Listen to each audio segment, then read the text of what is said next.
Please enjoy this feature presentation of the Crooked River Radio Network. This program may contain adult content and is intended for mature audiences only.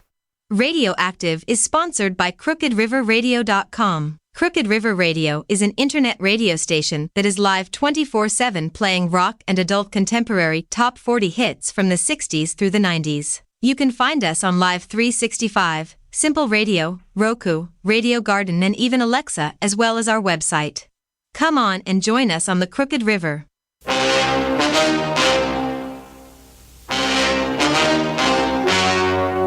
The story you are about to see is true.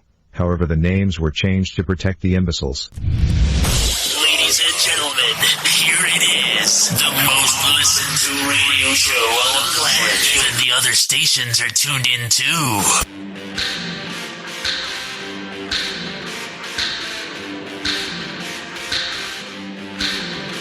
Welcome to Radioactive. Join us as we look at technology and life in the world around us, and have a little fun with it too.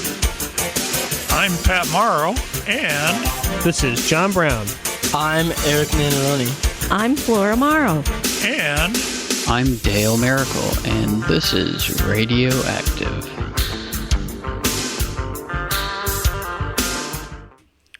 hello, are you there? Let's see. Wait a minute. The peanut butter box is here. Or maybe, wait, just wait. I got something I got to tell y'all. Oh my God! That bowling ball! It's my wife! Y'all hear me out there?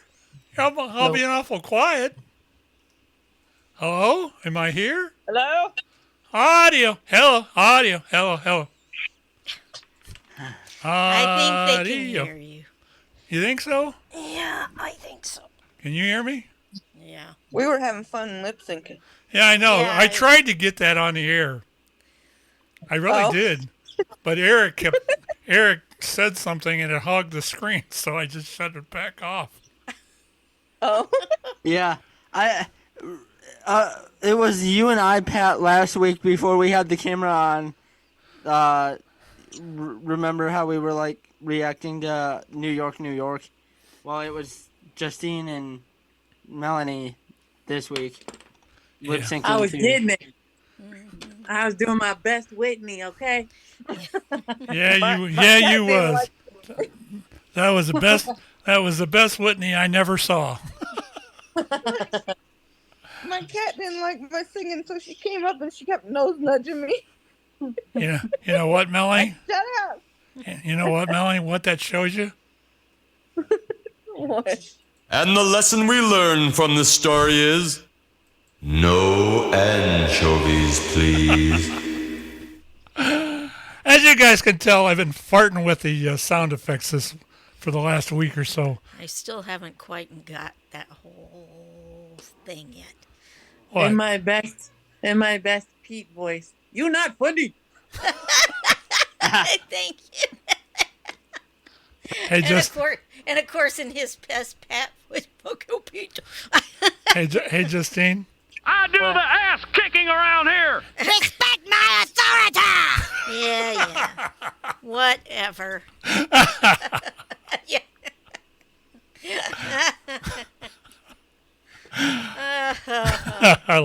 I like those last two. Those were. This is what I think of your authority. Respect my authority! You don't know how long I had to search for that. Okay. One more? I can't get my mic to mute. Yeah. There we go. Boobies. I love boobies. That's it. I'm done. I think I need to have the mute key over here. I'm done. We interrupt this program to annoy you and make things generally irritating. Doing a great job, buddy. Thank you. I'm glad you're enjoying Yes, yourself. anybody new listening, I do apologize. Anybody new listening, just stay listening. It's like this all the time. Up, we just lost 5 listeners. 6. That's it. I'm out. He lost 6 listeners and half the crew. I was going to say six listeners and only 4 were listening to begin with. You ain't right. Yeah. Look who's talking. You just ain't right. Neither are you, child. I mean, everybody knows you ain't right, though. Well, this is true. But y'all better Respect my authority!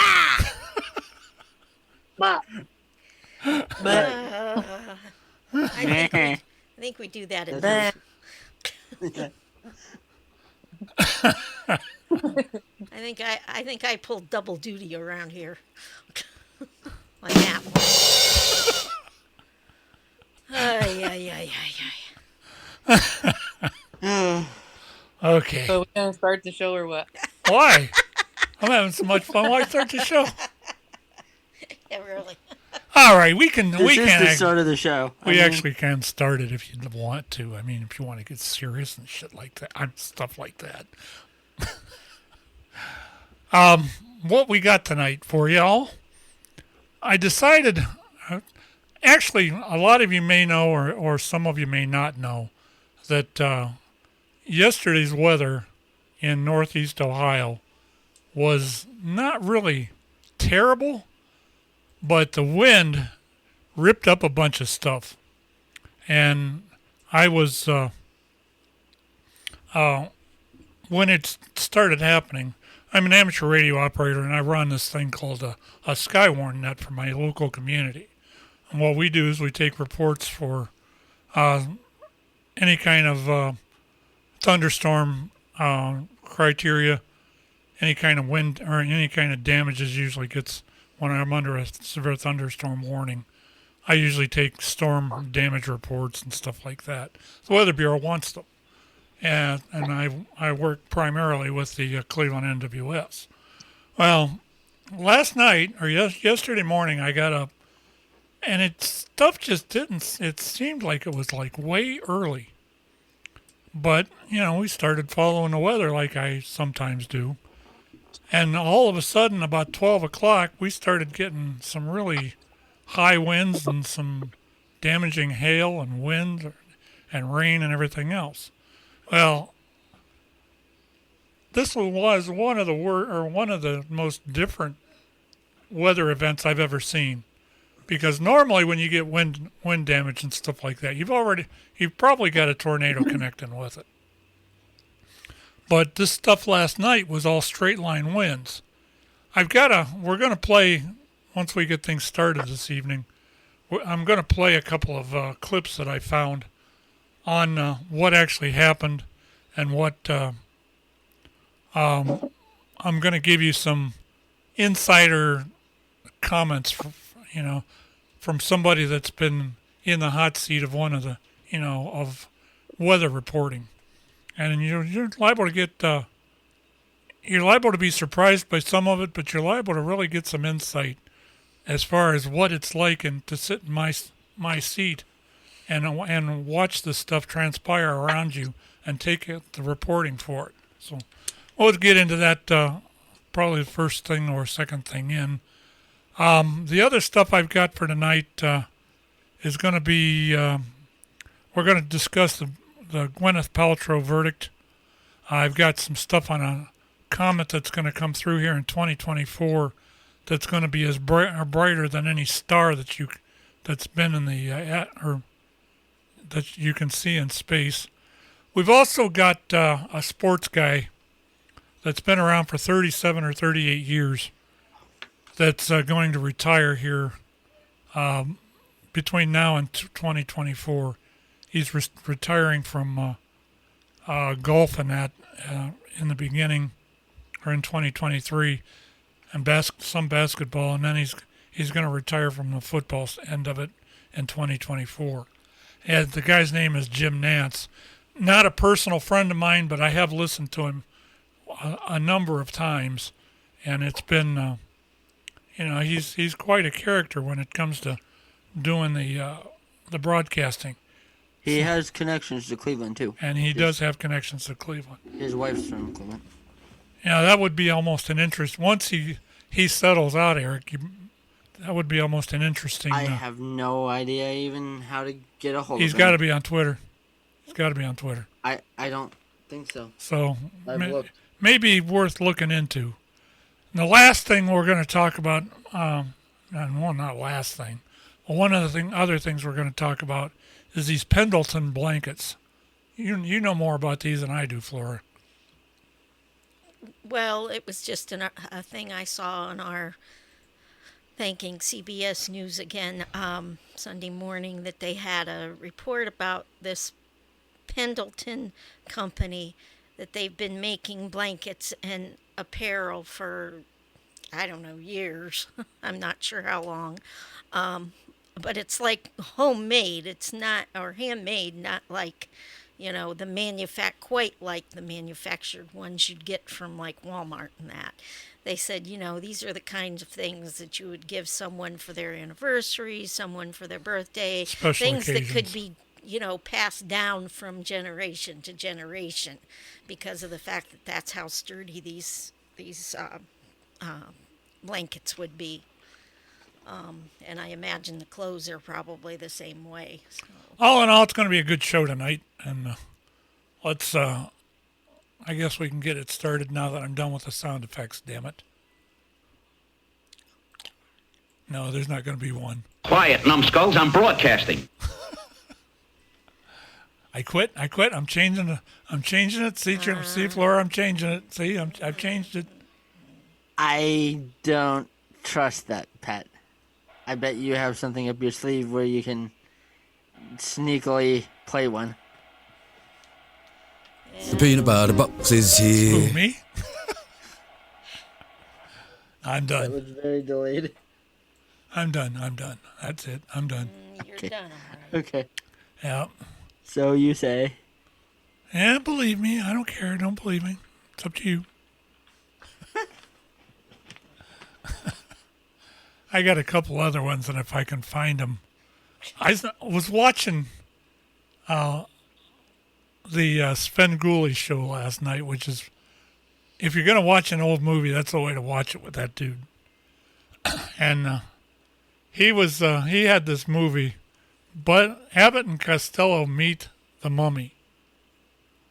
And there was one line, if I can find this thing, I'm going to probably grab it. Costello or Abbott says, "Do you know how annoying you can be?" And Costello comes back with a perfect, "I don't know. How annoying do you want me to be?"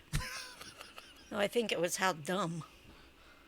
I thought it was dumb or stupid. I don't know about that. Oh. Okay. Well, I'll find it and we'll play it. Guess we will. Yeah, I guess we will. Anyway, this new headset is. I'm gonna have to find a way to tighten the bass up on it. It's a little deep. I sound a little deep on it. I almost sound like a pervert. But never mind. I'm not going there. Anyway, what you guys been up to all week? Oh, same old. Just same old. Yeah. How about you? Oh, wait. The music video that I did. Yeah, I'm still waiting for a clip from that. I know. I could send the little bit that somebody posted to you, but there's not a full song version yet. He's in LA right now. So I want to see that clip they made with you. I know. They're in LA right now, so unfortunately that clip's not going to be even sent to me probably till like mid next week. When you get it, I want to see it. I would also like to do some. I've been really hankering to do some video for production on the beginning of our shows. I'd like to do something like that'll actually come into I guess for lack of a better word, come in and introduce us, and it's just going to be a matter of time before we get it done. Mm-hmm. I think it would be an interesting thing to do, and I haven't made video like that since I was in high school, so I can be. Back then, there wasn't the digital effects that you could use. I can be quite imaginative. Oh, yeah. Believe me when I tell you. Hello to our viewers, because I see we got a few on Yeah. Twitter right now. Wow. Hi, Twitter. How are y'all? Yeah. Good of you. Thank you for listening and watching and being there and all that stuff. But anyway, I took my watch off because I had to charge it. It's 7:30. Well, we'll give it another few moments and we will get things started.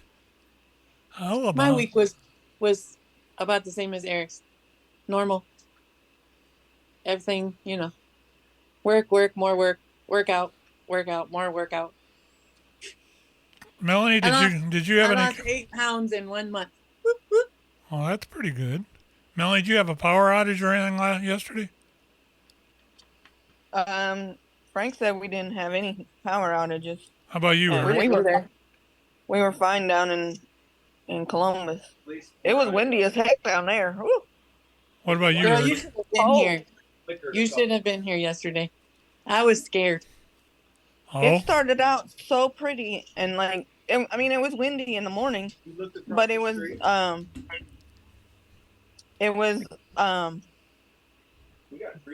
windy, but it was warm. And then as the day went on, Vincent and I were out, doing stuff, and then we came out of Kosai at I think it was 1 o'clock in the afternoon, and it was 20 degrees. Ooh. A little cold. My hiney off. A little bit cold. It was horrible. But yeah, Frank said that we didn't lose power. Across the street here, there's trees over there that big around out. And out here, his sign got crushed. Does he know about the church? Yeah, he knows. I told him about the church. So our sign, our Portage Tower sign, the one that got crushed. Tree fell over right on top of it. They were saying that they were finding insulation from that church clear down to Broad Boulevard. Yeah, I find an insulation too. Insulation, awnings ripped off all over the place. Shingles. A lot of wind, a lot of shingles. Yeah. Yeah. I found some in our yard, not from our house. Wow. I thought you said something different, Justine. I thought you said dingoes. I'm like, what? No, shingles. I wondered about that, Eric. I'm glad you brought that up. I thought she said dingoes. What the hell are dingoes? I think that's Australia. Ask Alexa. I think it's a bird. Alexa, what's a dingo? That was a dog. Yeah. Oh yeah, you're right. It's like a. It's an ancient Australian dog. Actually, that's what I was thinking. It. Kind of like a coyote from Australia. I thought they were African dogs. I need to put Alexa on this console for when we got questions. I can do that easy enough. I just got to get a piece of wire. I can put her in one of the mics. We may do that. That'd be an interesting. Oh, I forgot to ask her what the joke of the day is. Well, I can't do that right now. I know. I'll do it later.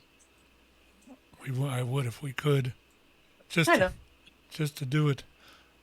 Anyway, let's since we've talked about the weather twice, let's get started on that topic. Oh wait, I never got to answer your question because Go ahead. people were talking. No, we didn't lose power. We actually had surges. We had 2 surges, but we were like the only area in our city that didn't lose power somehow. Oh, that's good. I know you're the first person. When I started getting all those reports last night, or yesterday afternoon, you were the first one I thought of in Stowe. Let's go ahead and get started on this topic, if that's all right with you guys. Yeah, let's roll. All right, to start off with, as I said in the beginning here, I'm a severe storm weather spotter and net control for this thing called Skywarn that's sponsored by the National Weather Service. We work with them, kind of like the we're radio communications for them in a lot of aspects. And what we do is we take ground truth observations and send them by way of radio or data or something, any kind of stuff like that. We send it to the National Weather Service so that they have pretty much eyes and ears on the ground all over their coverage area. That being said, the way this started out last night or yesterday afternoon, we started at, usually around here, if you're going to get a storm that's going to produce anything severe, it's usually not till after 2 o'clock in the afternoon. Because the way things are, you have to have convection and an instability in the atmosphere and all kinds of other things have to fall in place in order for everything to come up and produce whatever storm you're going to get. Okay. Yesterday afternoon yesterday morning about 11:30, I'm hearing the wind and I'm watching the different weather things that I've got. And I'm starting to hear that there's warnings in Medina and Lorain and down into Wayne County. So my first thought is, well, this is going to come through a little bit early. By noon, we had warnings. Or we didn't actually, I don't think the warnings started till about 1:15. But we ended up, it started out pretty much as a typical warning thing would be. The winds came up, but there really wasn't anything severe connected to it. Okay, by 12:30, everything is coming through here. The NWS has got everything around us warned for, including Stark and Cuyahoga, which are 2 counties above and below below Summit here where we are. Okay, by 1:15, I'm starting to get, I've got a tree report. I've got another tree report. I'm in Northampton, which is a suburb, kind of a suburb of Akron. I'm going to do something here. Hang on a second.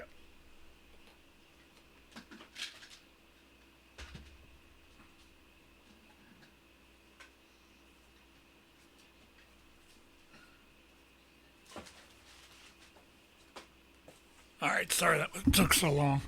I started getting, the first report I got was a 1.5 foot round tree in Northampton.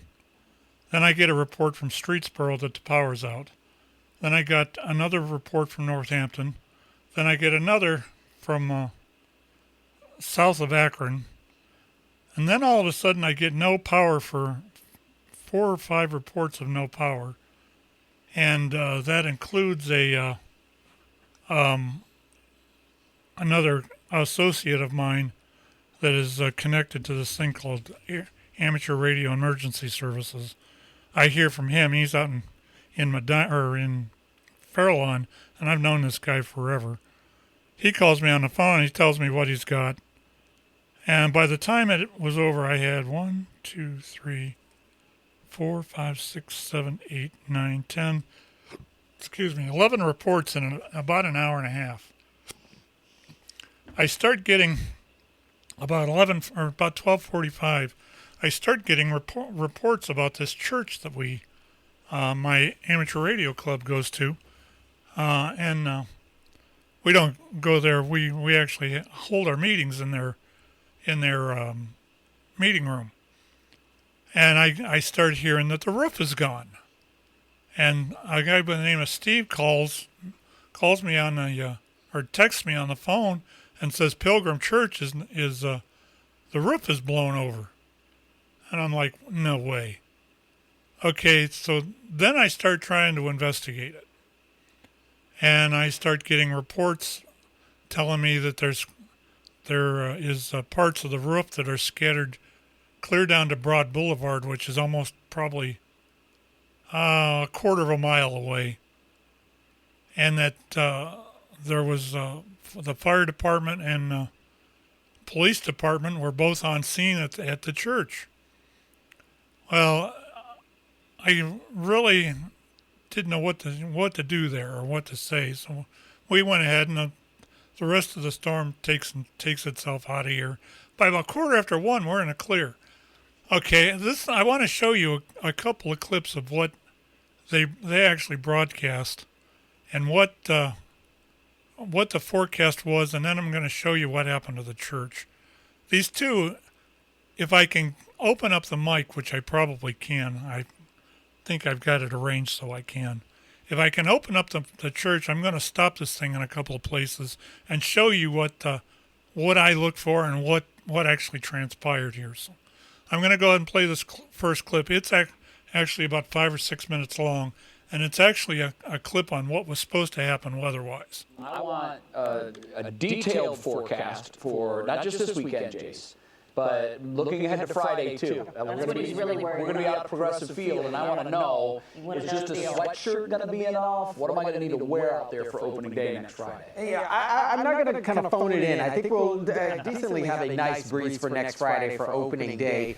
For the start of the game, we're expecting upper 40s, and I think by the finish, we could likely have some 50s out there across the area. So it's going to be a perfectly spring-like day for the spring opener.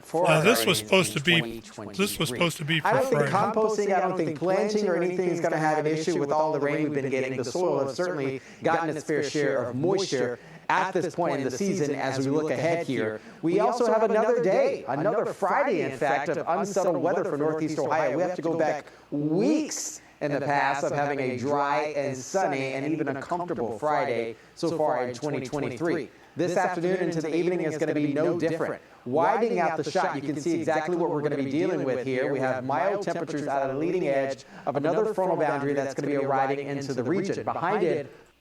All right, now I want to show you guys something here. You see this low? You can answer me if you want to, guys. Eric, Justine, you see this low Sorry, thing I had right? myself muted, but yes, I see it. This thing right at this point is called an intersecting low. This is a cold front. This is a warm front that's moving this way. Where it joins together is called an intersecting low. And if you're going to get severe weather, it's usually in this cordon. I don't know if you can see my mouse or not. It's in the cordon between about 2 points down below the low thing on the blue, and where that the edge of that blue thing that's on that the top of that. Can you guys see my mouse? I don't know if you can or not. No? No. Okay. What this is right here is called an intersecting low. And if you're going to get severe weather, it's usually in that quadrant. If you will notice, this low was probably going to drift northeast, and that's when, in a day or so, it was going to end up over us. This, in the early stages of it, it actually caused a lot of weather in Texas and into Alabama. It caused tornadoes in Georgia, Mississippi. This was quite a line. And what happened is, what happened when this tractor crossed, it brought all this wind with it. There was a lot of wind in this thing. I'm going to go ahead and start the video again. much colder and also much drier air. This is why Saturday is going to be a high wind, impactful type of day for us here. So as the low passes, it's still back over towards the Central Plains. Now if I rode away some of these sort of color contours on here, you can see this line right here, and in fact there's a secondary line forming back here. They don't look terrible. Now let's show you what some of the alerts and advisories look like here. We got wind alerts out ahead of this frontal boundary. We have winter alerts up towards the north with all that cold air and still a lot of precipitation there. In fact, we got blizzard warnings now in effect. We have strong storms and even widespread severe activity happening here. Tornado warnings in effect, severe thunderstorm warnings in effect, flood warnings in effect, even more wind alerts and even strong storm impacts in effect right now for the Central Plains, even stretching down towards Texas. So this is what it looks like here in terms of our severe weather outlook. We have two areas that we're watching here. Because this storm system has such a tight level of circulation, we're going to have a couple areas that lead towards really high impactful storms, and some of it could be some long track, strong tornadoes, okay? Even stronger than, even an EF1, EF0. This could likely be at least for an EF2, EF3 threshold. 70s out leading ahead of this front. Behind it, 20s, 30s, and even some wind chills back into the upper teens and low 20s as far as the northern plains is concerned. Because we have such a difference in terms of air masses here, we're going to exceed gusts of 30 miles per hour in several areas. Waking up on Saturday morning, we're going to hang out there for the first half of the day. Even some areas that models are showing, we're going to get past 40-mile-per-hour gusts. Some models even forecasting we could be exceeding 50-mile-per-hour gusts. So a similar situation. Now, mind you, this was 3 days out or 2 days out. Saturday. We get out of that area of scare, I like to call it, with some of these high wind alerts for Saturday night into early Sunday. But that comes at a cost as well, because we're likely going to have colder temperatures, upper 20s expected by Sunday morning.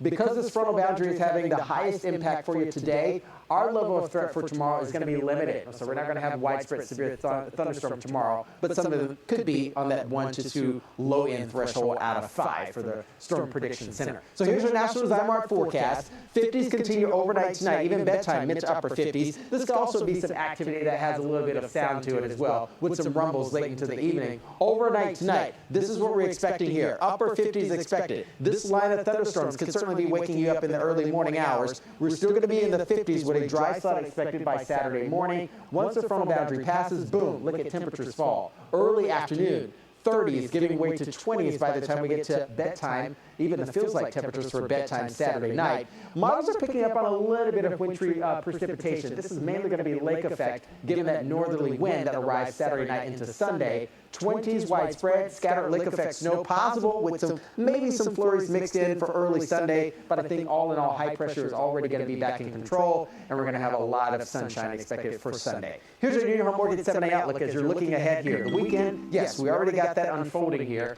By Sunday, high pressure in control, mild and sunny, low 60s. Rain chances possible late Monday into Tuesday. We warm things up again with isolated showers on Tuesday. Showers and storms likely by Wednesday, touching on mid to low 70s for some areas if the frontal boundary moves farther north. But in its wake, cold front arrives, stable for Thursday and Friday. Guardians back into the mid to low 50s for opening day.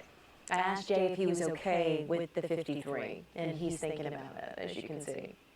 Are we okay with it? Don't ponder too hard now. It could change. I don't see rain clouds, and I don't see weather in the 30s, so I can do that. We can do that. We'll take that. Jason, thank you. Enjoy your weekend. Thank you. You too. All right, now I'm going to show you next what actually happened with the church.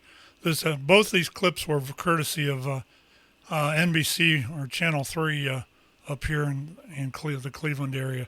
We do appreciate their footage. A piece of history lost. A nearly 200-year-old church in Cuyahoga Falls was definitely heavily damaged. And Isabel, this is not the first time. Right. Our Kara Cotton joins us live from outside of that church this morning. Good morning, Kara. What can you tell us about the situation? Hey, good morning, Isabel and Brianna. The one thing that I can tell you about the congregation here at Pilgrim United Church of Christ is that they are resilient. Yesterday's storm caused significant damage to the historic church. Take a look now at video from yesterday afternoon, where you can see the church was roped off with caution tape, and a large portion of the roof was collapsed with debris being scattered across the lawn. Now, church trustee Dan... All right, I know Dan, the Dan that they're going to talk about here, he was the one that originally got us started in this church. If you look at the top of this clip here, up in the upper right-hand corner where you see the, almost looks like a point, this was the roof. The roof is actually hanging clear down that building. It hasn't completely flew off, but it's down in between the two buildings. In between these two buildings is a walkway and a wheelchair ramp to get into the lower level of the education. They call this part that we meet in the education room, and it had blown down into that area. Gerstenberger was inside when the storm swept through, but he says that they were anticipating the damage. They had crews ready to spring into action, clearing debris and laying tarp so that they can move on as quickly as possible. Well, we've already contacted the insurance company, and we have a claim number, and we will have the appraiser here and move onward. It's just standard operating procedure, what you do when you have a disaster. Now, this isn't the first time the nearly 200-year-old church has seen storm damage. Back in 2016, the church's steeple was struck by lightning for the second time. The community joined together to raise money for the repairs and to save the steeple. And nearly a decade later, they're doing the same thing again. Now, today is Palm Sunday, and while the Pilgrim Church of United Church of Christ, they can't have services inside their own building, but they do share a pastor with the church just 2 blocks away, so they have joined forces with that church and will have a service today at 11 a.m. Reporting in Cuyahoga Falls, Kira Cotton, 3 News. Thank you, Kara. What a All right. Evening, Dale. Hello. Welcome. Anyway, the what you saw there was the actual damage from the church. I don't know if you heard anything about this, Dale, but we had quite a wind event up here yesterday afternoon, right around noon, that took the roof off of the church that Seafark meets in. And it took 2 air conditioners that flipped one onto the ground and flipped the other one over. It was something else. Anyway. Wow. I know it's been windy in the past. Well, yesterday was horrible. Oh, was it yesterday or the day before? I can't remember. One of the 2 days before, the wind was absolutely horrible. Were you out in the Midwest? Yeah, I was actually going across. That had to have been Friday. Texas into New Mexico. That had to have been Friday. But we got the results of that, or the benefits of that, Saturday afternoon about noon. And I had power outage reports clear from Sagamore Hills clear to North Akron and as far west as Fairlawn. I had trees down and everything. I think you're right. It was Friday because Saturday, can't remember where it was. Oh, yes, Saturday. That's what it was. You're correct, because I only drove like 8 hours. Well, people think this is a long period of time, but anyways, I only could stand driving like 8. I think I drove like 8.5 hours, and I had it because there was wind gusts that felt like something punched the side of the truck. I mean, the truck, like if you see me sitting here like this, if you saw me coming head on, looking in my windshield, the truck was tilting like this. Wow. Well, I know they showed that apparently there was a truck that got tipped over, semi was tipped over on 77 yesterday. They had actually put up the wind warning for the Ohio Turnpike for all day yesterday too. The week I was home, I don't recall which day it was, but I remember hearing about. I think it was could have been one of my email alerts, because when I was still doing the local stuff, I had signed up for some ODOT alerts, and then I just never unsubscribed from them, and I still get them even though I'm not in Ohio that often. Huh. But one of the alerts was something about vehicles over 7.5 feet tall Yeah. and over, I can't remember what the tonnage rate was, were pretty much banned from the turnpike. Yeah, they had done that again Friday into Saturday. Wow. Because they knew what was going to happen up there. We had, like I said, I had reports of wind and power outages clear into Sagamore Hills. And that's on the other side of Northfield. So. Yeah, Ohio Edison's been emailing me telling me that my power is going to be restored when I never lost the power. So that you know of. Yeah, I know of. Well, I don't really care that I mean, you know. Well, the one storm that we had that happened when you were here, that took all the power out down in your neighborhood, that wasn't turned on. They didn't get the NWS. What do you call it? The broadcast station down there at Akron Canton. They didn't get that back up until Tuesday. It was Tuesday afternoon before the power was restored there. I ended up calling them Monday afternoon and asking them. Excuse me. Yeah, when I was in my office, and yeah, I remember now. There was I think the power was out for 5 minutes, and it came back on, and then it would flicker. It flickered for the next 15 minutes, and that was the end of it. Yeah. But anyway, that was pretty much the summary of what I saw and what the sitting in the chair that I do during these storms, what it entails. It can get quite hot here. The chair can get, and it's like it's got a heater in it that won't shut off. All I can say, it was crazy. I'm sitting on my couch. I live probably, a half a mile from the church. Yeah, you're lucky you didn't get more. Yeah. I was sitting on my couch and I'm like, this is kind of freaky. I'm scared. But we didn't get anything, down the house. And my neighbors, the flashing on their chimney has come off. But that's about it. That wind that hit that church had to have been more. In order that you got to consider those air conditioning units weigh about 2.5, 3 tons. So you're looking at 5,000 pounds there.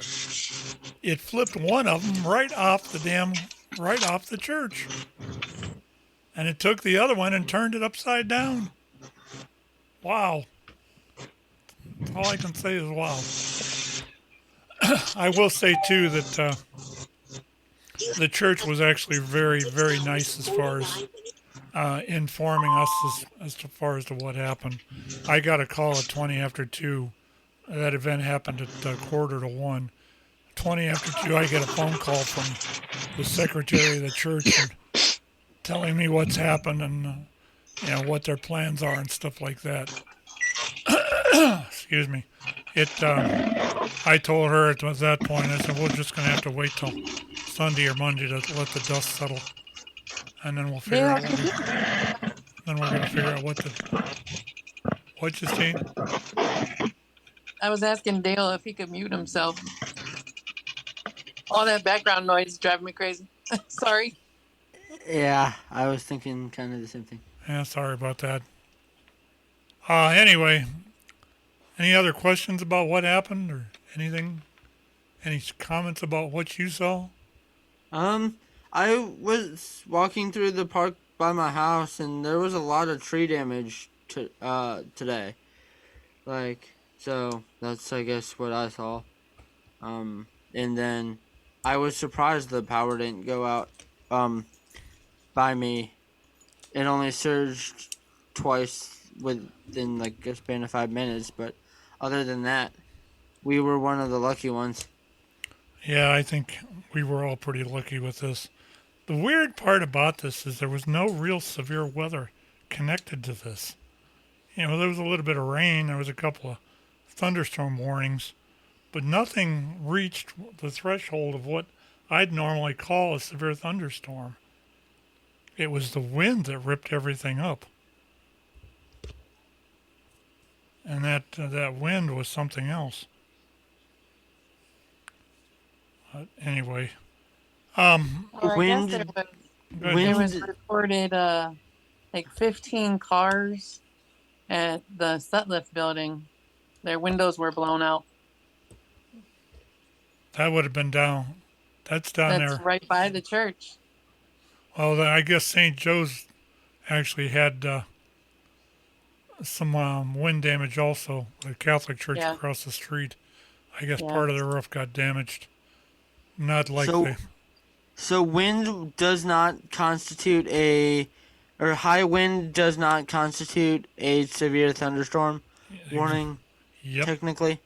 Okay. It can be part of it because they won't issue a severe thunderstorm warning unless there's rain involved in it and winds of over 58 miles an hour. And that's why it got issued. There was rain in that thing. Nothing that I would have called severe. But the thing of it is, it had high winds in it, and they knew it. What about the hail that was in it also? There wasn't any hail reported in that area. The two hail reports that I got were up around the Sagamore Hills report was one. What the heck was the other? There was two of them that I got. I'll say I got hail, I know. Sagamore Hills had hail, pea-sized, and I believe Streetsboro said they had some, or it might have been Northampton. Was it a microburst or just a sheer wind? It was just wind. There was no, you would think that, and I know a microburst would have caused that. Well, you would think there would have been more to it, but there really wasn't that much to that, except for the winds. The winds is what really did the damage. And I had like 11 reports in an hour and a half of stuff. But plus whatever came in about the church. The church thing was really, it caught my attention because we have our meetings there. But it just almost was a shocker. I talked to the people from the church about 20 after 2 yesterday afternoon. The woman that's the secretary there, and she was just distraught as all get out. I felt so bad for her. She said, we don't know what we're going to do yet. We've got people coming. They're going to secure the building. But we don't know what we're going to do. I felt really bad for her. But hopefully things will all work out and we'll be able to move on from it. And we'll go from there. With that, Flora, what do you say about some questions? Oh, let's see. And I do apologize if any of these questions I've asked before. It's been getting harder and harder to find some that I haven't. I've got a different thought in my head for next week, so next week may be a little different. 2 weeks from now. 2 weeks from now, I'm sorry. Because we won't have a show because of Easter next week. So, that we can all spend with our families. And we normally shut down for Easter week anyway. Is that when we hunt for wabbits? Yeah. Yep. Yes, Dale. Well, with me, everybody knows I'm Catholic, or most everybody knows I'm a Catholic, and that week actually starts. It starts Holy Week, and I don't know that I'm real comfortable about running shows during it. I'm okay with it, I guess, for a couple of them, but once you get into Good Friday and that, we're going to be closed.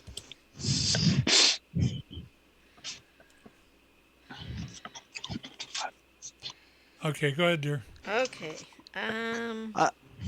Yep. Go ahead, Eric. Okay. After Flora's done asking questions, I do have a question, and I'm not sure if I've shared this story on the air, but it's a story that has a question after, so I just wanted to kind of throw that in there.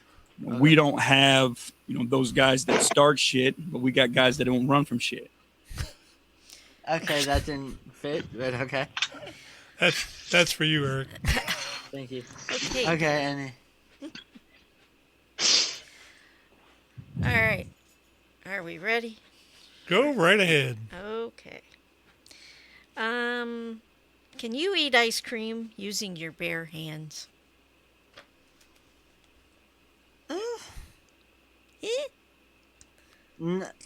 No. Can you or would you eat ice cream with your bare hands? I imagine you could, but why? Probably. If you didn't have those. It would probably melt by time. It depends on the ice cream. If the ice cream had, if it was like a drumstick, you got to pop the top of the drumstick off. I'd hold that in my hand, except for my current situation, which with this therapy and that I'm going through, my hands, I can't stand anything real cold. I can stand hot, but I can't stand anything real cold.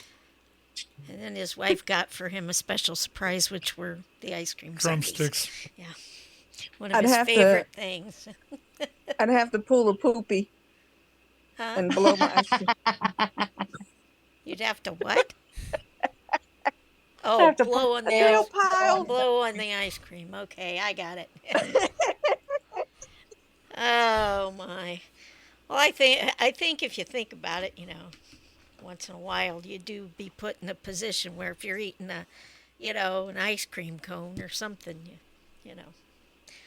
I'm saying you don't always normally do it, but. How about the rest of you? It was a question out there, anyhow. How about the rest of you? Would you do it, Flora? Well, like I said, I think I have. Not essentially just sat there and ate a whole bowl with my hands, go like this. But, just a little nibble maybe when, but not a whole Here, bowl. let me have some of the ice cream. All right, Dale, you eating ice cream there? I see you on the screen here. I bet you Ella probably's eating it with her hands. No problem. Well, I haven't had any ice cream in several years. Excuse me. I haven't had any ice cream in several years, but would like pecans or nuts count? Because like I used to I still do, but I haven't had any in a while. Like I said, like butter pecan or any type of what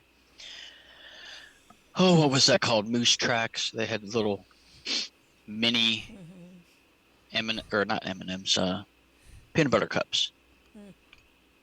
That sounds good. I think I'm not sure if that counts, but I have tried ice cream.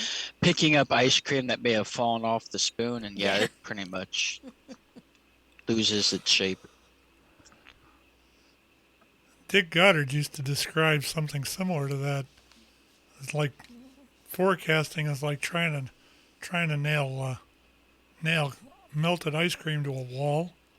And then he used the term Jello, trying to nail Jello to a wall. Little Goddard trivia there. Oh, excuse me. Melanie, did you answer? You did, right?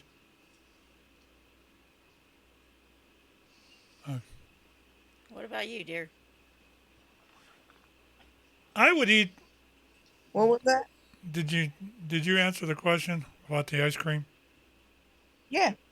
I'd have to cool it Oh, off. that's right. Okay. Yeah. I would say, I've actually done it before. But I'm not sure how that question is actually meant. You can figure you can have an ice cream sandwich in your hand. That's pretty much made of ice cream. That's true. but for the most part, just ice cream, just vanilla, chocolate, whatever. I would if I had to, if I didn't have a spoon. But, Just eat it like a dog. Don't use your hands. Just eat it like a dog would. Woof. Woof, woof. All right, next question. Let's see. Woof. What music would you like played at your funeral? Oh, this is a deep one. Well, it doesn't have to be. I have songs that I'd like played. The one that I want Amazing Grace played on the bagpipes. Sounds like your Aunt Suzanne. She had that. Yep. But and then here's I got one more. The prop me up beside the jukebox.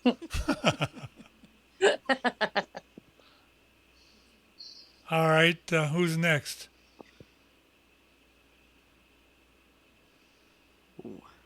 That's a good question. That's a question I would have to really think about. I would say some country, some old big band like Dean Martin, Frank Sinatra. Okay, yeah, that's about it. If somebody had to program the music for my funeral, the two songs that I would want. Actually, my mother had one that I thought about using, but I ended up pretty much changed my mind, and that was John Denver's Country Roads. She was from West Virginia, and but for me, it was there's two songs that stand out to me that have meant a lot to me all the way through my life. One of them is My Way by Frank Sinatra. But the other one that I'd almost like it played twice in two different versions. And I love the song What a Wonderful World by Louis Armstrong. That every time I hear that song, it almost brings me to tears. Because it says what I think of life. The other thing is that one that was done by that Hawaiian dude. Over the Rainbow? Over the Rainbow, yeah. I love that song. Those three songs would probably, if I had anything to do with it, be must plays. That I would insist on must plays. There's several others I could think of, but they don't mean as much as those songs do to me.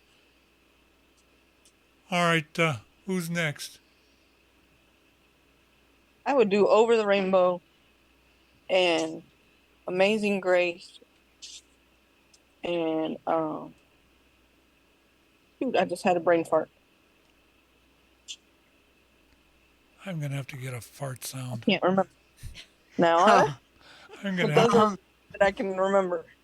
I was thinking of it before Dad, and I forgot. But okay. All right, who's next? Did Dale say anything?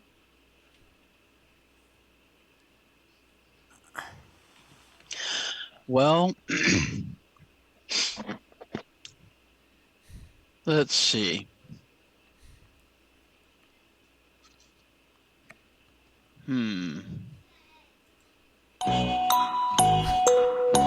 How about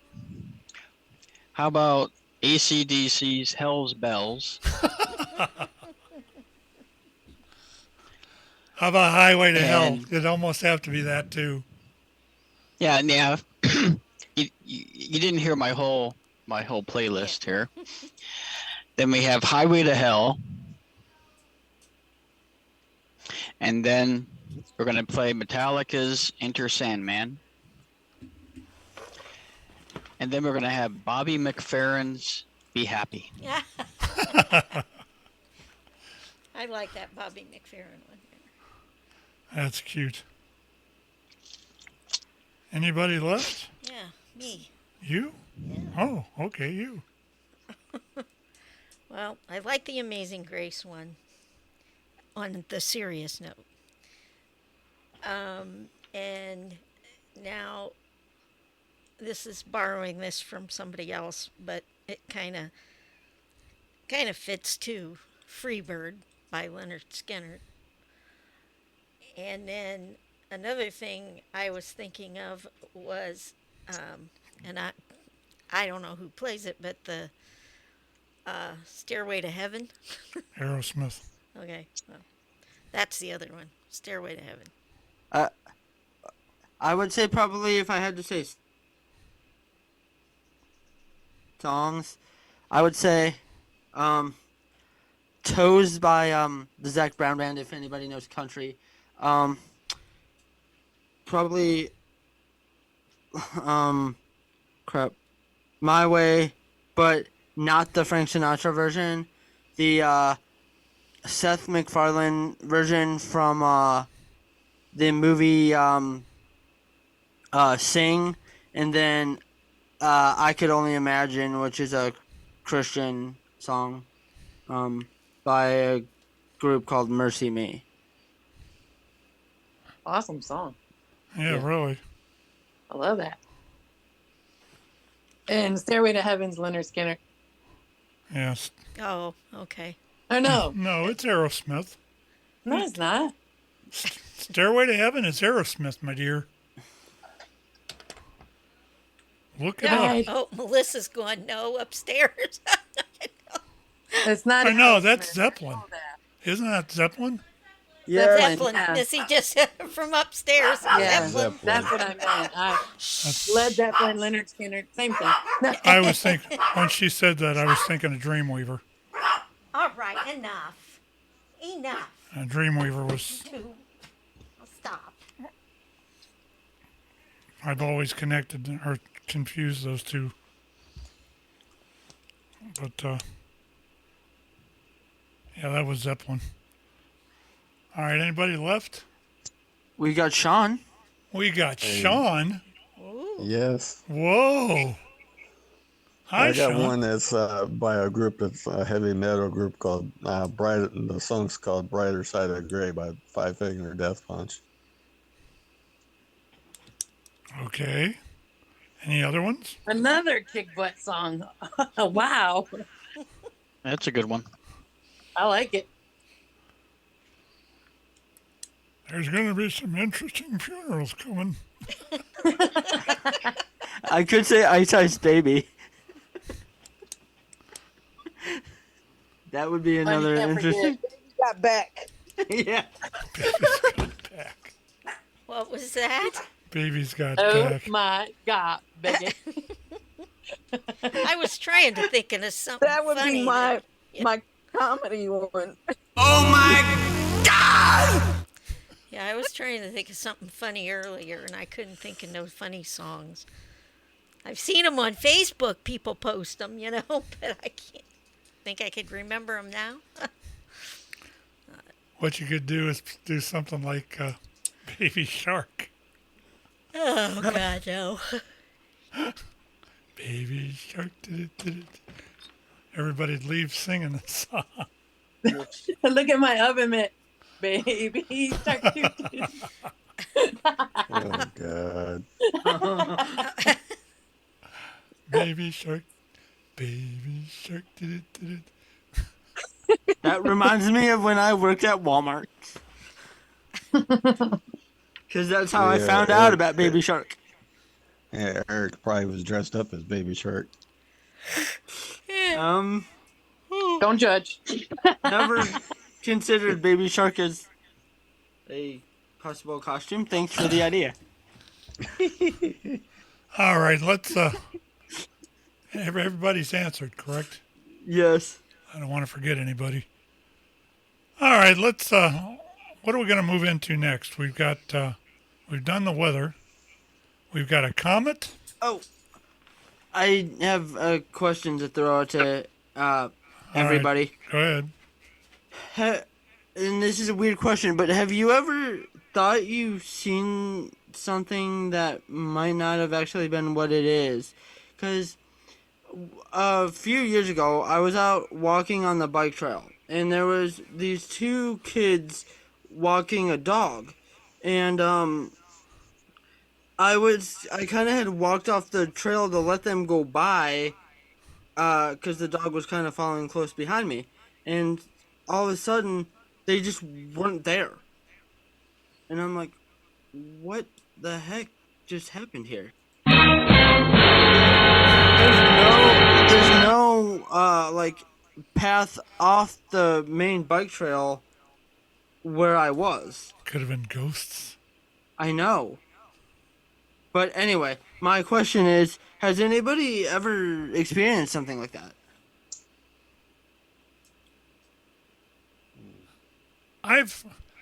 I've heard of stuff like that before. In fact, I've watched several occult ghost shows, I guess you could call them, as I've been tuning around in the afternoons. But I've never really had anything like that happen. There was supposed to be 2 or 3 different places in Ohio that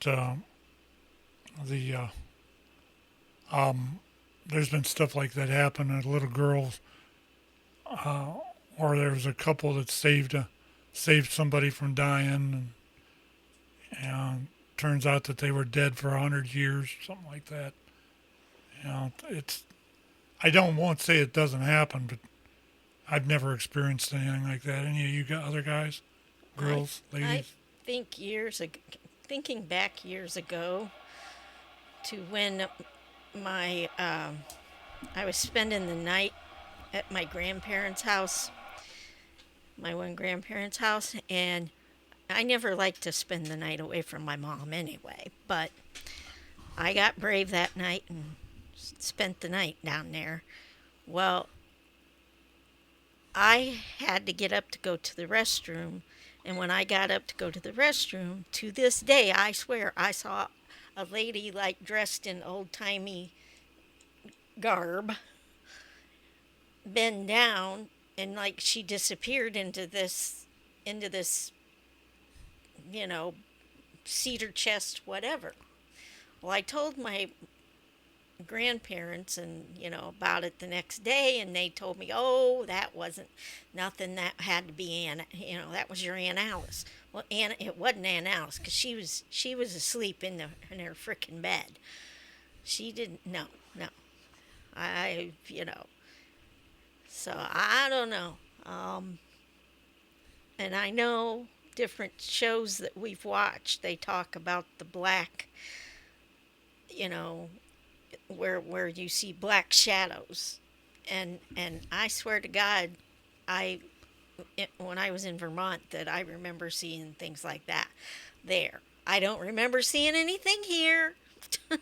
Yes, I heard a voice once. We have had hauntings. When I tried to make tea, but I've experienced something like that working at one of the nursing homes I used to work at. Anytime somebody was close to passing away, or like right when the person passed away, if you look down at the end of the hall, you could see an image of a little girl playing with a dog. Mm. And it happened more than once. Wow. I get chills every time I talk about it. Mm. I don't even think about it. Mm-hmm. Oh my. Girl down at the end of the hallway just playing with her dog, and you walk in the room and that person's dead. Wow. Yeah. Interesting. It's just creepy to think about, because like it wasn't natural, because they started following me off the path into the dog park. So I'm like, okay, obviously they have a dog, so they're coming from the dog park. All of a sudden, like, I step off to let them go by, like I said, and I wait like a minute and a half, nothing happens. I'm like, this is not normal. I'm like, what should I do with this information? Should I like call the non-emergency number, the police? But am I risking like being told that I'm crazy? That I'm seeing stuff? Like, I didn't know what to do. Oh, Eric, I didn't know how to process I could that. really be mean right now, but I'm not going to do it. Do it. Oh, you want me to do it? Do it.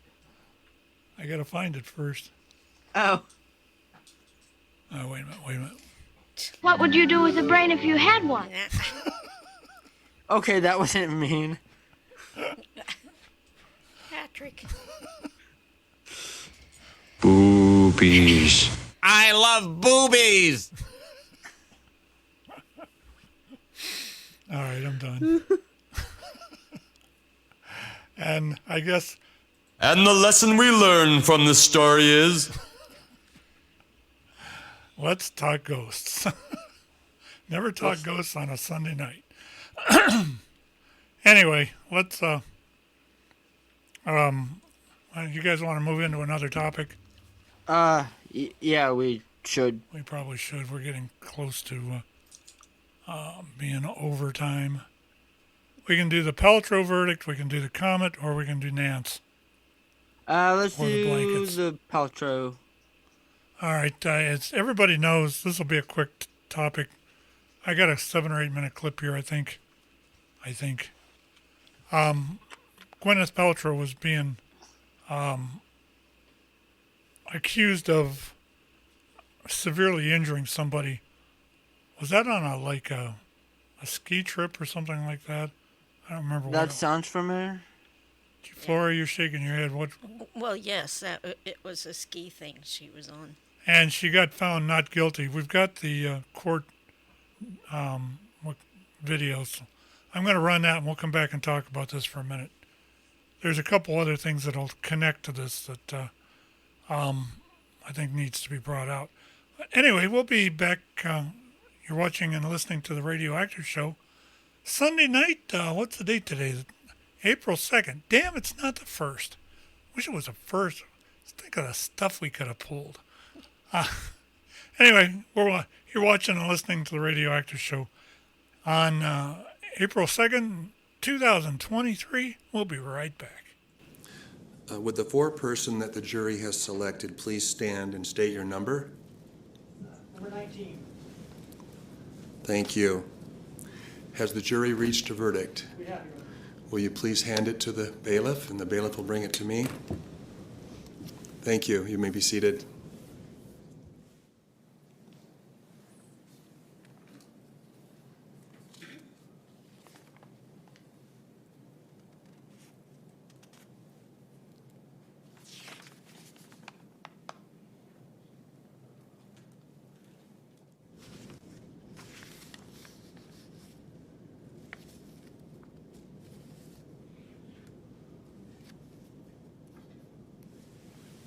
Thank you. We'll now have the clerk read the verdict. You can just read the question and the answer. Was Gwyneth Paltrow at fault? No. Was Gwyneth Paltrow's fault a cause of Terry Sanderson's harm? Oh, no, skip that. There's just no response there. Okay. Was Terry Sanderson at fault? Yes. Was Terry Sanderson's fault a cause Gwyneth Paltrow's... Did Terry Sanderson's fault cause Gwyneth Paltrow's harm? Yes. Comparative fault. What % of the fault do you assign to Terry Sanderson? 100%. Damages. What amount fairly compensates Gwyneth Paltrow for economic damages? $1. Nice. Signed March 30th, 2023. Thank you. So to juror number 19, the foreperson, is this your verdict? Yes, sir. Thank you. And the attorneys have asked that I poll the jury, and so I need to ask each one of you if this is your verdict. This is not an unusual thing to happen. It happens quite often. So number 16, is this your verdict? Yes, Your Honor. Thank you. Number 11, is this your verdict? Yes, Your Honor. Number 8, is this your verdict? Yes, Your Honor. Number 2, is this your verdict? Yes, Your Honor. I've already covered number 19. Number 28, is this your verdict? Yes, Your Honor. Number 29, is this your verdict? Yes, Your Honor. And number 32, is this your verdict? Yes, Your Honor. Thank you. So to the attorneys, is there anything further before I discharge the jury? Nothing for the plaintiff, Your No, thank you, Your Honor. Okay. Thank you to the jury. Let me just read you the last jury instruction. Ladies and gentlemen of the jury, this trial is finished. Thank you for your service. The American system of justice relies on your time and your sound judgment, and you have been generous with both. You served justice by your fair and impartial decision. I hope you found the experience rewarding. You may now talk about this case with anyone you like. You may be contacted by the press or by the lawyers. You do not have to talk to them or with anyone else, but you may. The choice is entirely yours. I turn now to the lawyers and to the press and ask them to honor your wishes if you say that you do not want to talk about the case.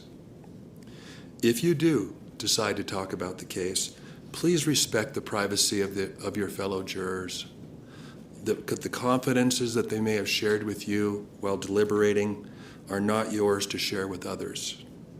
Again, thank you for your service. You may now retire. And if everybody else would please remain here, we've got some things to do. All rise to the jury.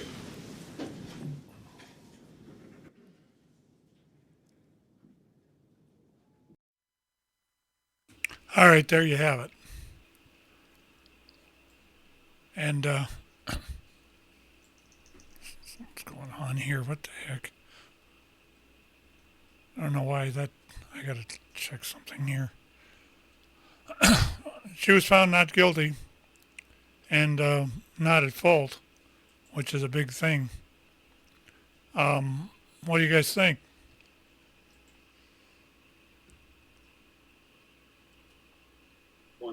I'm glad she was found not guilty. I knew from the beginning that she wasn't, but Well, you I can. mean, I guess it's good she was found not guilty, but You can never tell sometimes. well, I think that guy was just after her because she was a celebrity. I guess when they left court, they both told each other good luck. Yeah. And I guess that's good enough. But anyway, that was an interesting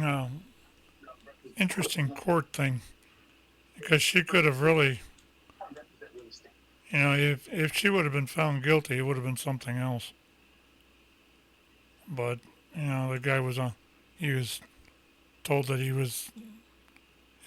what happened was his own fault. 100% his own fault.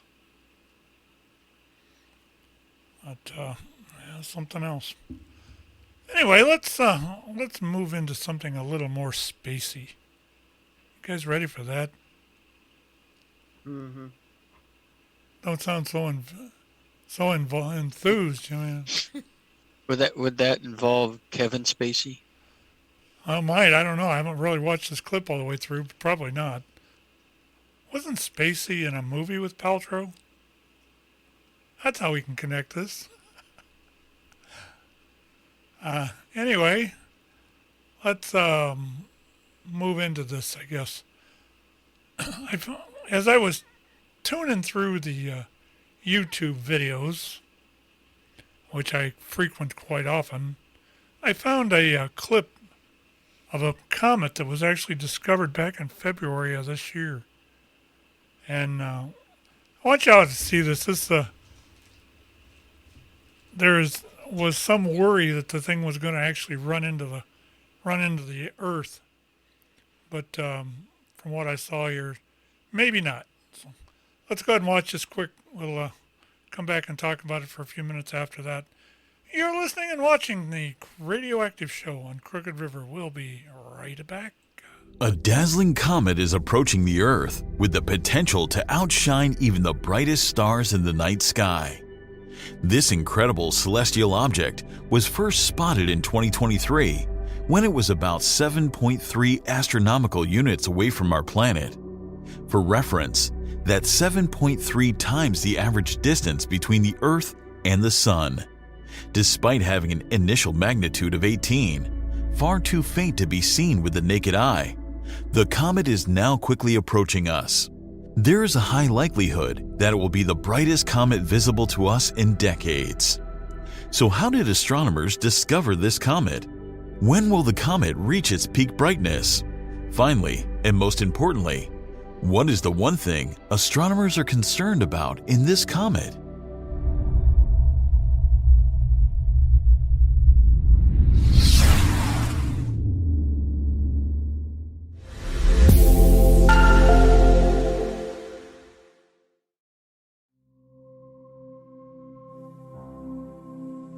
The celestial object we're talking about was initially discovered on the night of 22nd February 2023 by Atlas, a robotic early warning system in South Africa.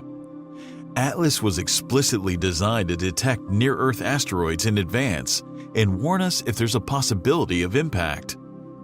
However, after astronomers calculated its trajectory, they discovered the Purple Mountain Observatory in China, also known as Suchinshin, had already captured images of the object on 9th January 2023. At first, the object was thought to be an asteroid, but subsequent observations from the Palomar Observatory in California revealed a dense coma and a short tail, indicating that it was, in fact, a comet. In keeping with the standard naming convention, the comet was named C/2023 A3 Suchinshin Atlas. The naming system for comets and asteroids follows a well-defined pattern. It begins with a prefix indicating the object. In this case, C/ denotes a non-periodic comet that takes more than 200 years to orbit the Sun and may have an irregular orbit. The prefix is followed by the year of discovery, 2023 in this case, and a letter-number combination representing the time of discovery. Each month is divided into two halves, labeled alphabetically, A for the first half of January, B for the second, C for the first half of February, and so on. The accompanying number signifies the order of discovery within that period. Lastly, the name of the observatory or telescope that discovered the object can also be added. So C/2023 A3 Suchinshin Atlas is a non-periodic comet, the third object discovered in the first half of January 2023 by Suchinshin and Atlas combined.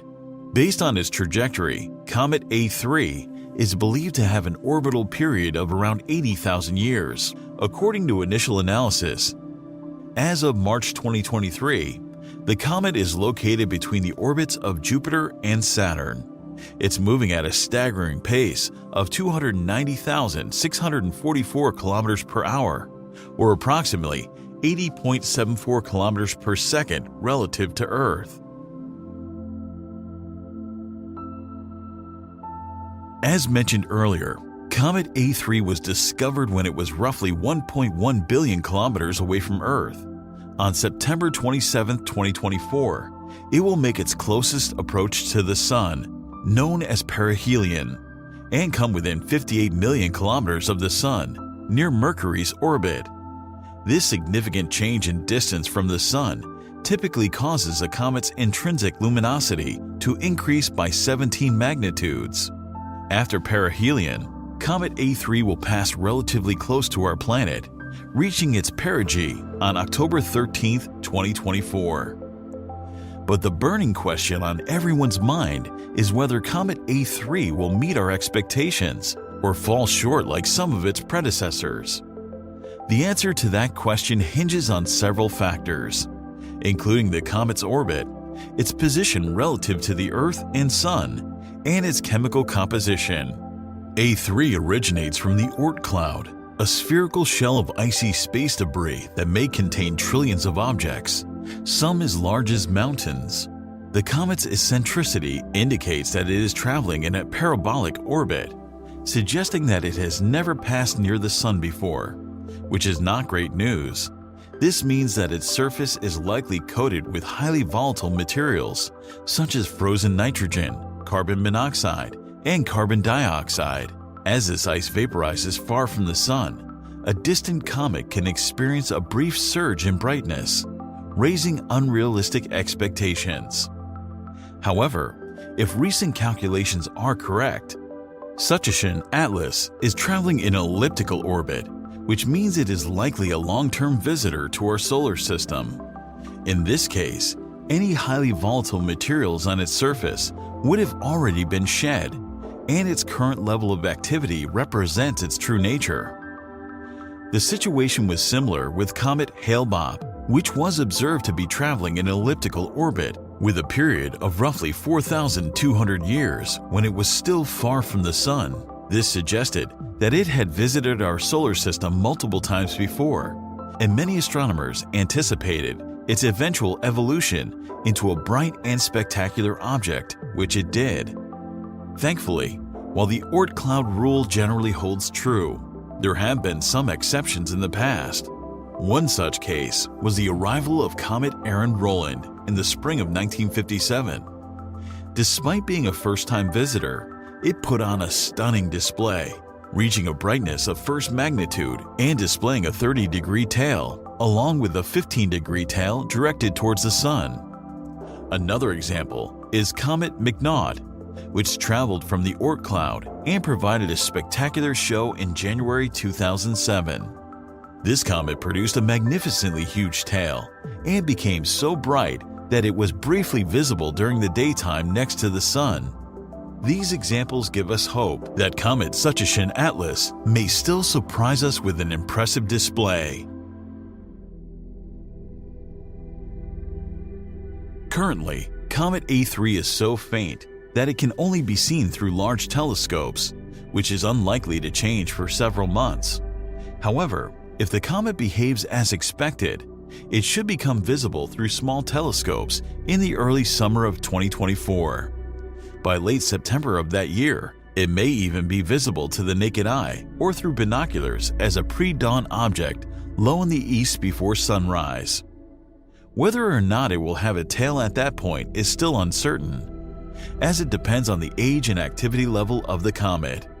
In early October 2024, Comet A3 will pass very close to the Sun from the perspective of Earth, and as a result, it will disappear from sight. Assuming the comet survives its close encounter with the Sun, it should reappear in the northern hemisphere sky after October 11th or 12th, 2024.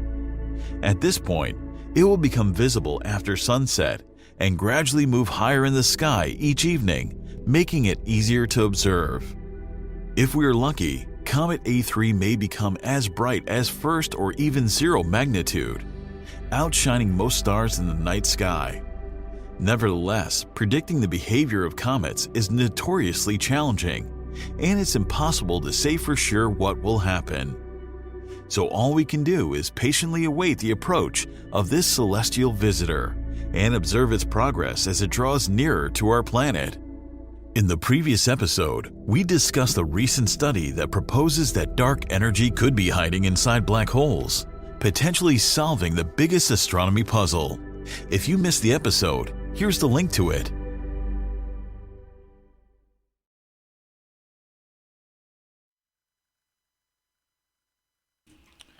And no link, but we do thank them for the use of the footage. You guys ever seen a comet? Flora, you? Not that I can remember. Melanie, Justine, anybody? No, I don't. I don't think so. Well, maybe. Seen a I've falling seen star. shooting stars, but no comets. Yeah. I've never seen either. I've never seen a shooting star or a comet. Yeah, I think the last one was in like 2007. That was Hale-Bopp or whatever the heck that Wasn't there a cult associated with Hale Bopp? Yeah. They thought they all took, they all drank radiator Kool-Aid. fluid, radiator Kool-Aid, reason why.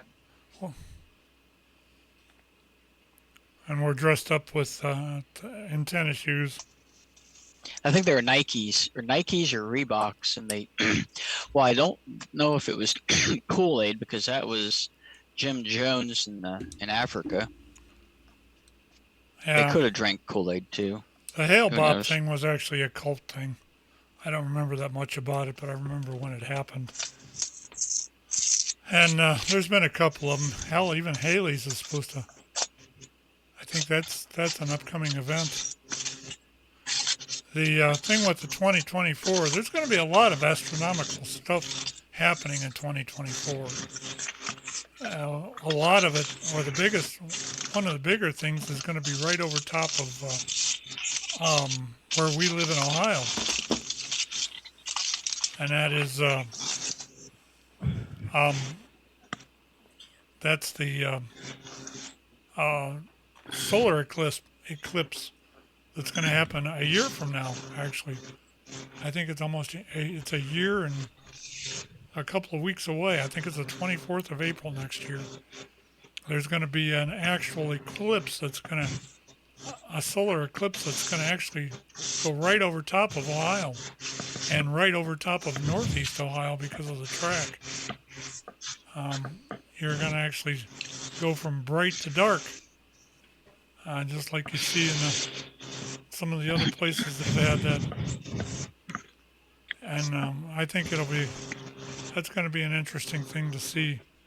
Well, now with this comet coming about the same time or a little later, that should be interesting too. A lot astronomically that's going to happen. All right, we covered that. We beat that subject to death. What else are we going to talk about? Flora, you got anything else for us? Hey, Sean. Hey, Sean, wake up. I can barely hear you on my phone here. I'm sorry. What's new about your show? Anything? What's up? I said, what's new about your show? Anything? You keep fading out. Who, me? I can't hear you. Yeah. Hold on. I'd have to go to my computer.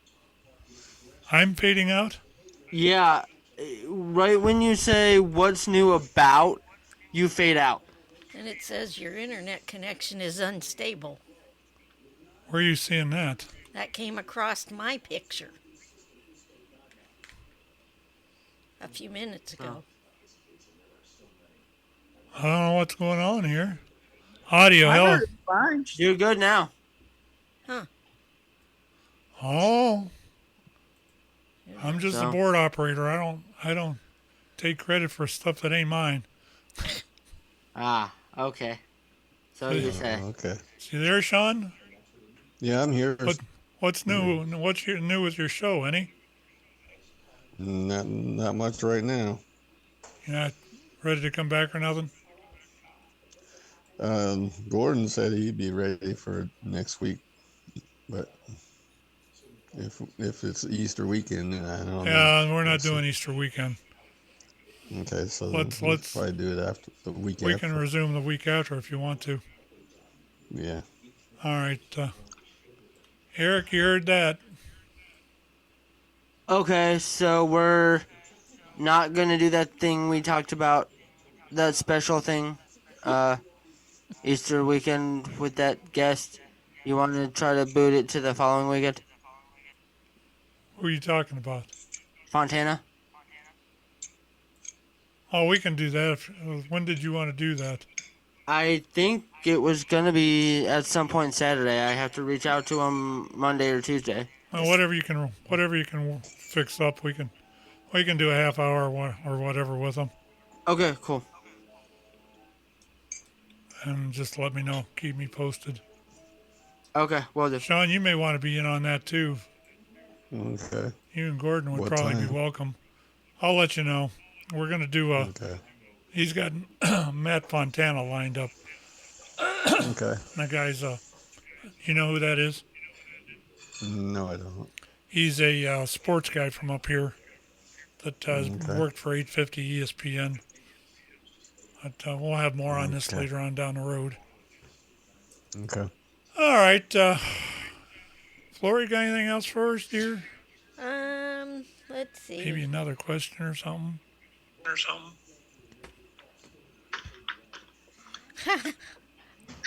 What do you typically do when you're bored? What do you typically do when you're bored? Sleep. Podcast. That too. Yeah, that's about right. Or reach out to people for my podcast. That's a 24/7 thing. Maybe not 24/7, but when I'm not sleeping. How about you, Dale? What do you do when you're bored? Well, for me being bored, it has to be where doing something I'm not usually doing, like if I have to be in a waiting room for something or anything like that. I would usually play solitaire on my phone, which I play it even when I'm not bored, so I'm not saying that's a crutch for boredom. But no, there should be plenty there. I generally am not bored because I'm always either reading something, watching something, or sleeping, or talking or chatting with people. That's a good answer.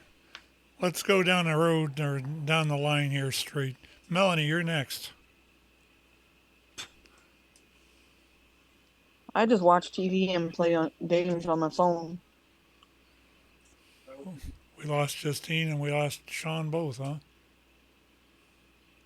Yeah. That's nice. Justine had to leave because she had something going on. I can't remember what she said. All right, Eric, what do you do when you're bored? It was the schedule stuff for the podcast. Yeah. And talk to people. What I do when I'm bored, you're looking at it right here. Yep. I look at my cell phone. I look to see what Eric's been up to. I look to see what the podcast Because you get about stats are. 50 texts from me, probably. I look to see what the stats are. I poke around on the internet. It's all pretty much done right here on the old phone. Flora, what do you do? I don't have many bored times around here. We live a very exciting life. So, there's not much boredom goes through my veins. But if there would be, it's usually sleeping. If I'm really bored and can't find any Blue Bloods to watch, then I'll watch, I watch educational television when I'm really bored. Because my daughter knows I hate educational television. But if I can't find absolutely positively anything else to watch, I will watch educational television. Is that right? That's right. I don't There's know. Sean. I don't know. I've seen you pop in here, or I've seen you get bored and get on your phone. Oh my. Not bored. Now, would educational television, because I've been accused of this from previous relationships and that for the stuff I watch, but would a documentary on how the Empire State Building, yes, that's educational? That's yes. educational. Or Yes. watching something how an ocean-going container ship is built, that would be Mighty okay. Ships. Mighty Ships. Yeah, that's right. Yep. That would Never come over and ask to watch television with me, because that's pretty much all I watch, except for my assorted YouTube. I'll tell you the ones I've gotten into lately, Dale. The old, I've watched Mighty Ships. I watched the Ancient Aliens, and I watch a lot of the murder things. There was another one. A lot of Hitler stuff. Yeah, let me look.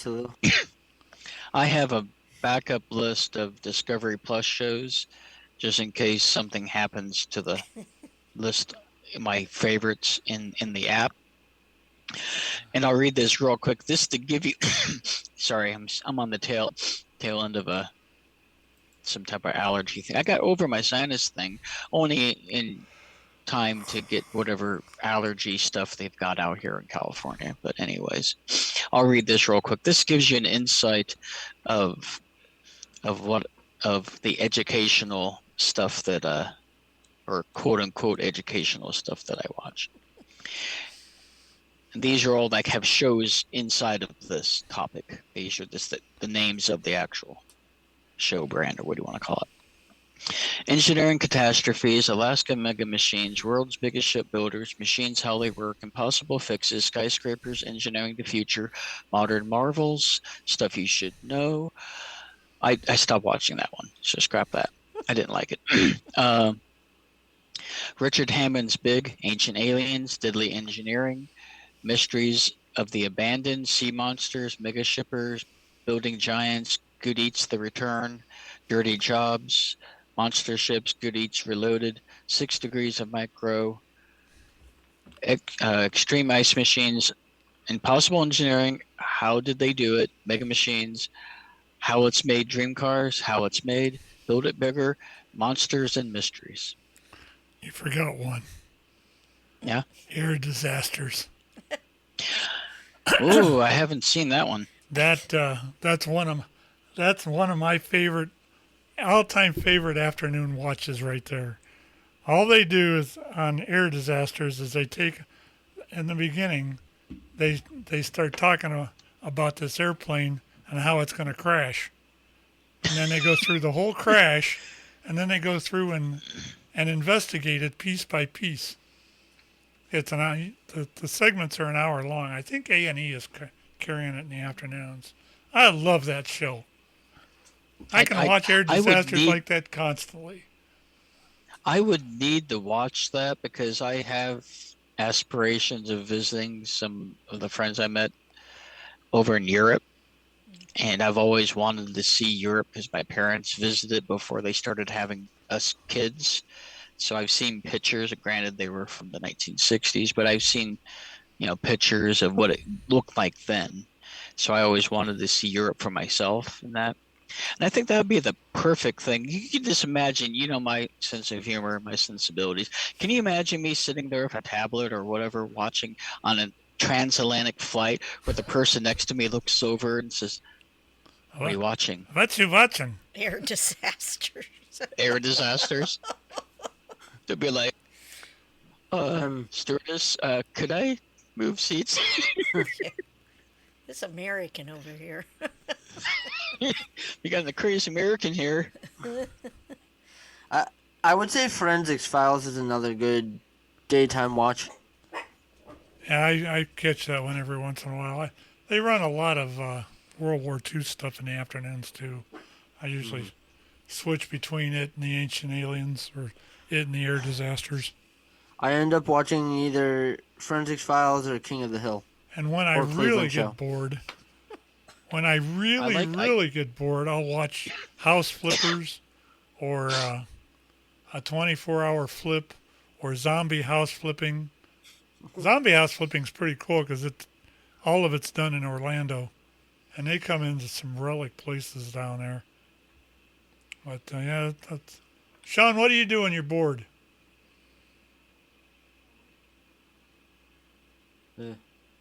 Sean? I guess you got bored. What's up now? What do you do when you're bored? I start working on some of my inventory of my baseball, football, and basketball cards. That's a pretty good answer. How you making out with those? I haven't really done too much lately, but I did make a few back not too long ago. I sold a Kobe Bryant card for a couple grand. Oh, that's sweet. Mm-hmm. All right. Flora, you got one more maybe? No. What time we getting? No, maybe not. Well, I was gonna share just as far as what I watched when I got bored the last time, and it really ended up not being that terribly bad. But it was I think it was on.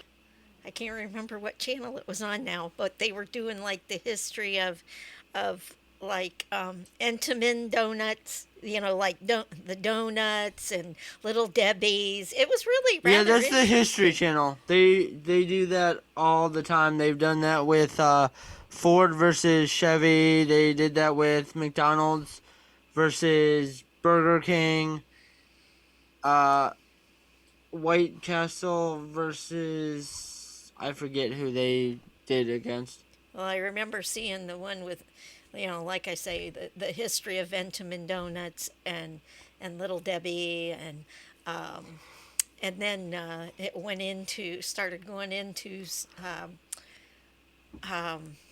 like spaghetti, Chef Boyardee and all that. Oh yes, I've seen that one. So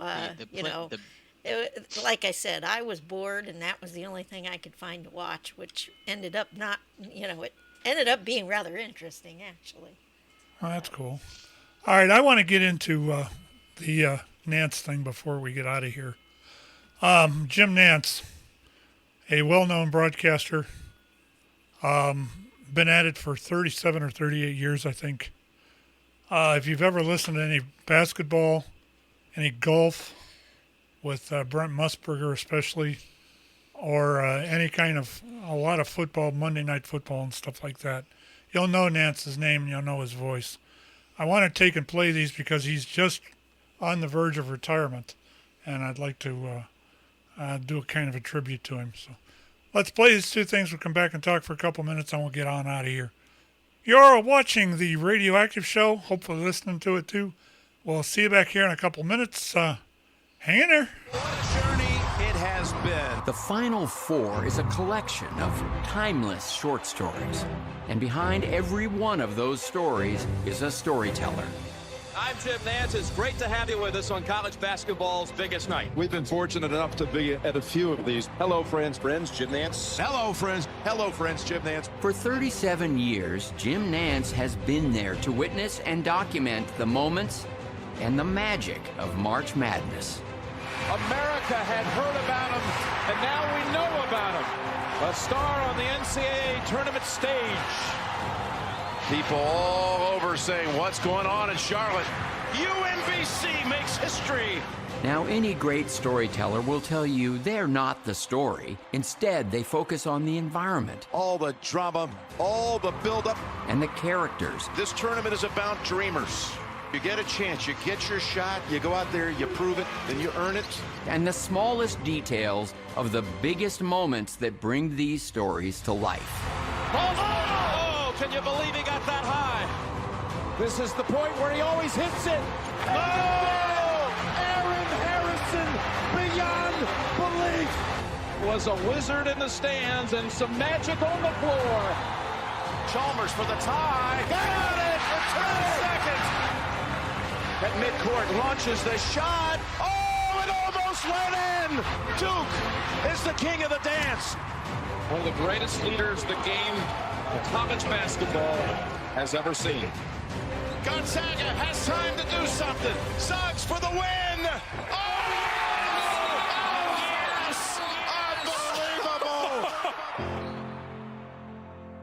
As the road to the Final Four ends in his adopted hometown of Houston, Jim will be there, in the best seat in the house, serving as the lifeline between venue and viewer, sharing what this all means to the players and coaches and the schools that will vie for a championship come Monday night. Of course, he'd prefer to simply tell the story, not be the story. But after 4 decades at the Final Four, his contributions are championship caliber and worthy of celebration. Duke has won its first national championship. college basketball's greatest rebound and rebuild. Arkansas is in hog heaven. Syracuse is your national champion. There is a new team in college basketball. Rock Chalk Championship. It's a milestone victory for Arizona. As good as it gets. Florida's the national champion. Just when people say you can't, you can, and UConn has won the national championship. And Virginia with the all-time turnaround title. The Kentucky coronation is complete. 3 seconds at midcourt. Jenkins gives it to Jenkins for the championship. Villanova, phenomenal. So, from one storyteller to another, on behalf of all your friends, thank you, Jim, for a lifetime of moments and memories.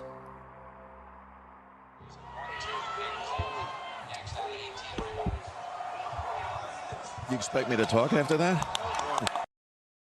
The Final Four of the men's NCAA basketball tournament tips off this weekend, and this year's March Madness will be a fitting end for sports broadcasting legend Jim Nance, who's calling his final tournament after nearly 40 years. We spoke to him for tonight's Person to Person. A March Madness to remember, with Cinderella stories upsetting every bracket. The Owls of Florida Atlantic. We're so used to this being a gathering of the heavyweights. They're not here. What we do have here is a collection of underdogs, teams of dreamers. This is Jim Nance's 37th NCAA men's basketball championship. Cinderella would show up maybe in the first round, maybe they would steal a second game, but to make it all the way to the promised land, as we call it, the Final Four, it's unprecedented. Nance gave us a window into how he prepares for each game with his signature research board. I have notes, pages after pages after pages. Ultimately, I just scratch out a few things on a board that resides in front of me when I call the game. 3 teams will make their first ever appearance in the Final Four, but for the voice of the tournament, it will be his last. What made you want to step back? I'm not retiring in any capacity. My kids need daddy at home, and daddy needs to be around them more too. So something had to give. It was a difficult decision. Nance's journey ends where it all began, in Houston, where he attended college and got his start in broadcasting. And I'm very grateful that the city gave me that chance. A chance he doesn't take for granted. I have just a huge, heart-filled measure of thanks for being able to have the seat for that long, to tell so many stories and document so many great events.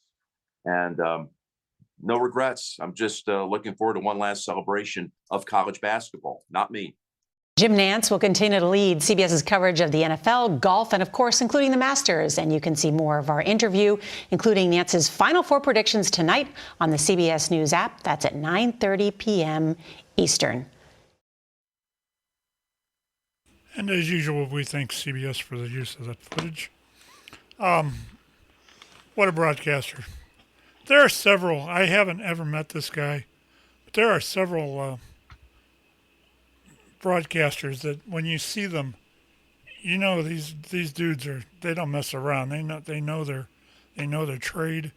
They know what they're doing. They know that people respect them, and they respect them for their broadcasting and everything like that.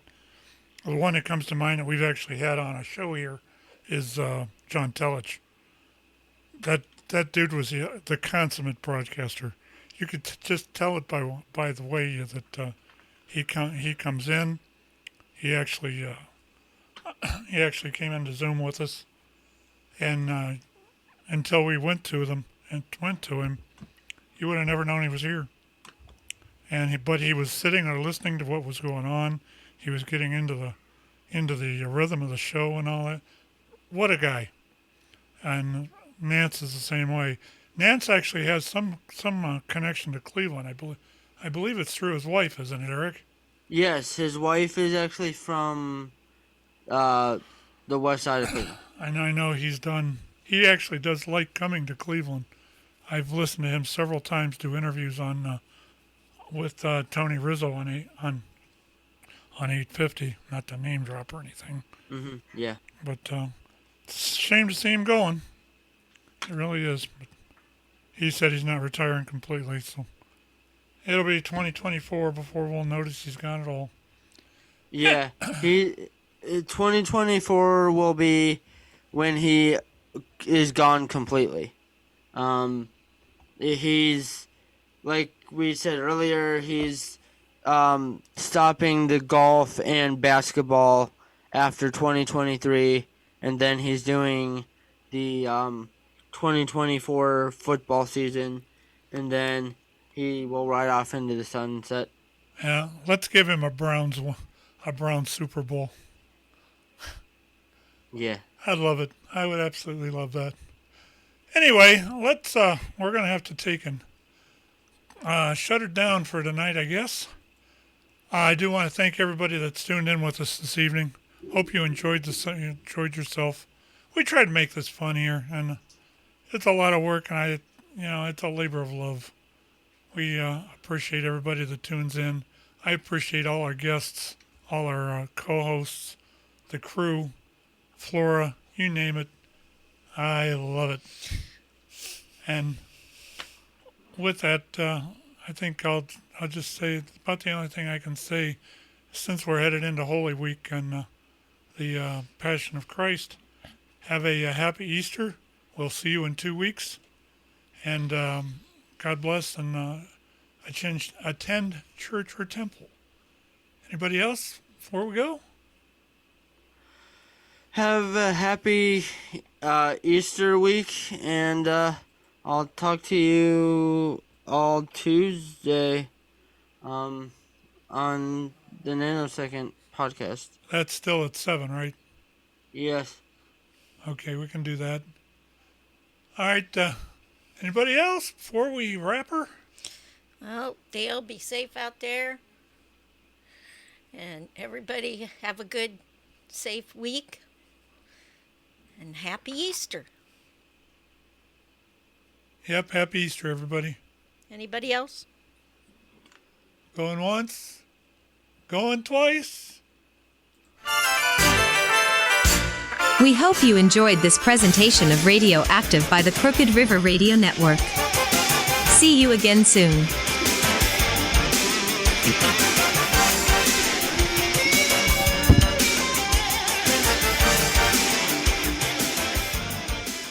This has been a Crooked River Media production.